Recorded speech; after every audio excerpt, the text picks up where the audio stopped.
Ici Radio Guy sur les ondes 1500, 373, 285. Vendredi 25 août dans l'après-midi, la garnison allemande, qui depuis 2 ans est allée dans nos murs à Ghana, sa morgue germanique avait rejoint un convoi qui se repliait vers le nord et nous a enfin débarrassés de sa lourde présence. Aujourd'hui, samedi 26 août, 24 heures après un tambour et un crieur public annonçaient aux Ghanatois que Ghana était libérée, mais le lendemain, dimanche, aux autres alertes. Une colonne allemande venant du sud était annoncée de nouveau et une partie de cette colonne stationnait dans nos murs. C'était la consternation. Ghana était vivement cernée et toutes les issues soigneusement gardées par les armées d'occupation. Aussi, la population ghanatoise doit réagir afin d'éviter la barbarie nazie comme à Tulle ou à Oradour-sur-Glane, en se libérant très vite grâce à ses forces vives. Pour nous donner courage, écoutons 2 discours du général de Gaulle. Discours du 18 juin 1940 et le dernier discours du 6 juin 1944. La défaite française a été causée par la force mécanique, aérienne et terrestre de l'ennemi. L'action foudroyante de cette force mécanique a amené l'effondrement du moral, du commandement et du gouvernement. Devant cet effondrement, 2 voies s'ouvrent de l'abandon et du désespoir. Elles menaient à la capitulation. C'est celle qu'a choisie le gouvernement Pétain.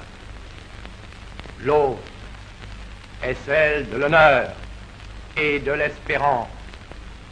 C'est celle que nous avons prise, mes compagnons et moi.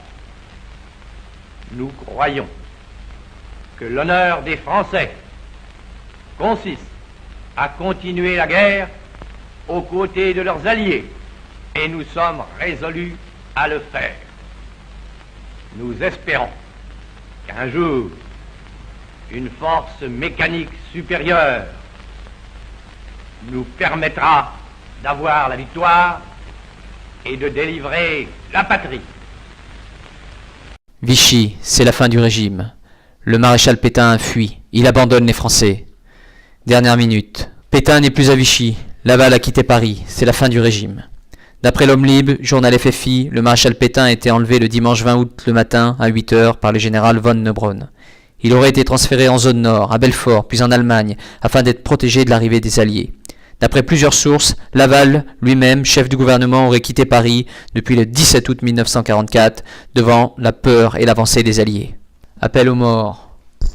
À nos FFI tombés au combat pour la France. Maurice Nude, tombé en héros et en martyr face aux Boches, à Montagny, au mois de juillet. Lors de la répression allemande dans notre région en 1943, Maurice Nude rejoint le réseau de résistance du Forez. Caporal-chef de la compagnie du capitaine Maury, il est avec sa compagnie dans l'armée secrète de Saint-Étienne, à la disposition du commandant Maret. Le 30 août 1944, il participe à une opération de libération du Forez. Le groupe cherche à couper la route d'une division allemande remontant vers Lyon par la nationale 86.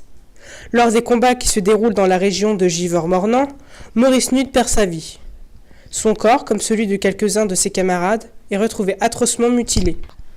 N'oublions pas non plus ceux qui, par leur acte de courage comme agents de liaison, ont été arrêtés par la Gestapo et déportés vers une destination inconnue. Jean-Baptiste Pegg, arrêté par la Gestapo et déporté vers Dachau. Jules Bertin, arrêté par la Gestapo le 22 janvier et déporté. Suivons l'exemple de ces héros combattants des nazis. Appel à l'action. Amis de la résistance.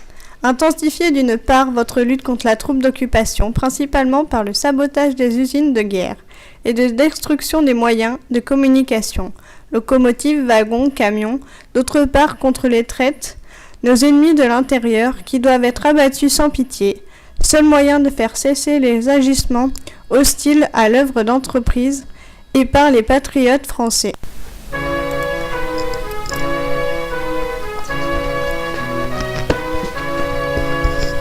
Ils se sont enfuis dans la nuit pour ne pas aller en Allemagne, quittant leurs parents, leurs amis, se cachant dans la montagne. Et pour mieux servir le pays, ils ont pris le maquis. Sont ceux du maquis, ceux de la résistance, ce sont ceux du maquis, combattant pour la France, bravant le froid, bravant la faim, défiant l'horrible esclavage, bravant l'aval, bravant ces chiens sans jamais perdre courage. Ce sont ceux du maquis, ceux de la résistance, ce sont ceux du maquis, jeunesse du pays. Ils ont bravé tous les périls dans leur âpre lutte secrète. Sans souliers, sans pain, sans fusil, descendant de leur retraite, souffrant et luttant jour et nuit, nos amis du maquis sont ceux du maquis, ceux de la résistance, ce sont ceux du maquis, combattant pour la France, bravant le froid, bravant la faim, défiant l'horrible esclavage, bravant l'aval, bravant ces chiens sans jamais perdre courage. Ce sont ceux du maquis, ceux de la résistance, ce sont ceux du maquis, jeunesse du pays. Jour du débarquement, dès l'aurore de la victoire, ils ont frappé les Allemands en plein jour, en pleine gloire, se joignant à tous leurs amis, nos amis du maquis. Sont ceux du maquis, ceux de la résistance, ce sont les FFI, c'est l'armée de la France, contre nazis et miliciens sans discours et sans bravade, se battent en dur, se battent en bien des forêts aux barricades. Ce sont ceux du maquis, ceux de la résistance, ce sont ceux du maquis, jeunesse du pays. Et maintenant, écoutons quelques messages personnels. Il a pleuré de joie. Je n'aime pas les crêpes, Suzette. Je veux être parrain. L'angora a les poils longs. Ma femme a l'œil vif. Messieurs, faites vos jeux. L'infirme veut courir. Écoute mon cœur qui pleure. Et maintenant, la rose et la résada d'Aragon. Il s'agit d'un appel à l'unité dans la résistance. Celui qui croyait au ciel, celui qui n'y croyait pas. Tous deux adoraient la belle, prisonnière des soldats, lequel montait à l'échelle et lequel guettait en bas. Qu'importe comment s'appelle cette clarté sur leurs pas, que l'un fut à la chapelle et l'autre s'y déroba. Celui qui croyait au ciel, celui qui n'y croyait pas. Tous les deux étaient fidèles, des lèvres, du cœur, des bras, et tous les deux disaient qu'elle vive et qu'elle vivra verra. Celui qui croyait au ciel, celui qui n'y croyait pas. Quand les blés sont la grêle, fou qui fait la délicat, fou qui songe à ses querelles, au cœur commun du combat.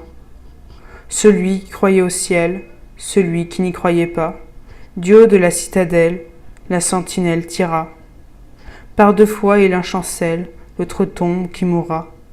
Celui qui croyait au ciel, celui qui n'y croyait pas, ils sont en prison, lequel a le plus triste grabat, lequel plus que l'eau grêle, lequel préfère les rats, celui qui croyait au ciel, celui qui n'y croyait pas.